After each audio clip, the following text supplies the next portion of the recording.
আমাকে রিয়া অর্থাৎ লৌকিকতা থেকে বাঁচার কয়েকটি উপায় বলে দিন।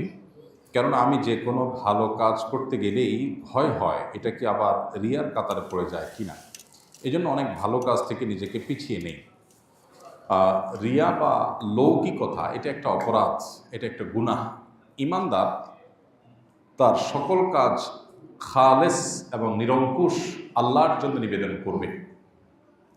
কোনো ভালো কাজ যদি ইমানদার করার পর মানুষের কাছ থেকে বাহবা আশা করে, মানুষের কাছে গল্প দিয়ে প্রশংসা কুড়াতে চায়, মানুষের কাছ থেকে পার্থিব কোনো ফিডব্যাক এটা যদি সে আশা করে, তাহলে সেক্ষেত্রে সেই আমল বরবাদ হয়ে যায় এবং এটা শিরকে আসগরে পরিণত হয়। এজন্য ইমানদার সবসময় রিয়াকে সবচেয়ে বেশি ভয় পাবে এবং রিয়া থেকে বাঁচার চেষ্টা করবে। নবী সাল্লাল্লাহু আলাইহি ওয়াসাল্লাম এটার ব্যাপারে আমাদেরকে সতর্ক করে বলেছেন যে দাজ্জালের যে ফিতনা, এর সবচেয়ে ভয়াবহ ফিতনা কিয়ামতের আগে ইমানদারদের জন্য। ইমানদাররা বিভ্রান্তির মধ্যে পড়ে যাবে। তিনি বলেছেন কিয়ামতের আগে দাজ্জালের ফিতনার চাইতেও বেশি আমি যেই ফিতনাকে তোমাদের জন্য ভয় করি সেটি হলো এই লৌকিকতার ফিতনা, যে তোমরা ভালো কাজ করবে কিন্তু তোমাদের উদ্দেশ্য থাকবে পার্থিব।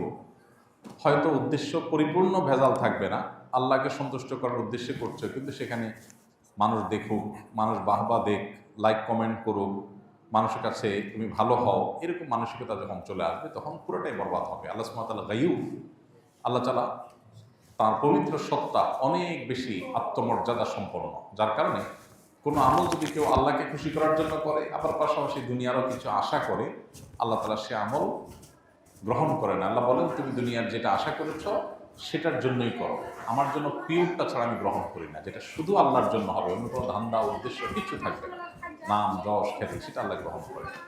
তো এখন এই রিয়া বা লৌকিকতা এটা যেহেতু আমলকে নষ্ট করে দেয় এবং আল্লাহ সুবহানাহু ওয়া তাআলা আমাদেরকে বারবার সতর্ক করেছেন বিভিন্নভাবে যেন আমরা লৌকিকতা থেকে বেঁচে থাকি। এখন প্রশ্ন হলো বাঁচবো কীভাবে? উত্তর হলো লৌকিকতা বা রিয়ার ভয়াবহতা জানতে হবে। তবে অনেকের মধ্যে এটা নিয়ে ওয়াসওয়াসা হয়।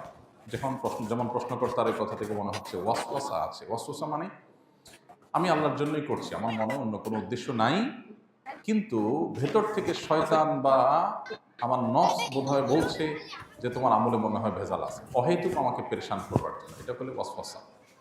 এই ওয়াসওয়াসা এটাকে কোনো ভাবে পাত্তা দেওয়া যাবে না। এটার ঔষধ হলো ইগনোর করা, যে আমি বাহ্যিক দৃষ্টিকোণ থেকে আল্লাহ ছাড়া, আল্লাহ সন্তোষী ছাড়া কোনো উদ্দেশ্যে এটা কাজ করছি না, বিধায় এখন আমার মনে লৌকিকতা নাই নিশ্চিত। কেউ দেখে ফেললে আমার ভালো লাগা কাজ করলো, আমি নিজে চাই নাই, আশা করি নাই, সেটা দোষের না, সেটা আমার হাতেও না। যার কারণে কঠিন করা যাবে না এত বেশি যেটা শরিয়ার সীমানাকে ছাড়িয়ে যায়, সেটা হবে বাড়াবাড়ি। আমি আল্লাহর সন্তোষের জন্য করছি, অন্য কোনো ধান্দা আমার নাই, যদি থাকেও আমি আল্লাহর কাছে ইস্তিগফার করে নিলাম, শেষ। এরপরে মনের ভিতরে যদি ওয়াসওয়াসা আসে, খুঁতখুঁতে ভাব আসে, সেটাকে কোনো পাত্তা দেওয়া যাবে না।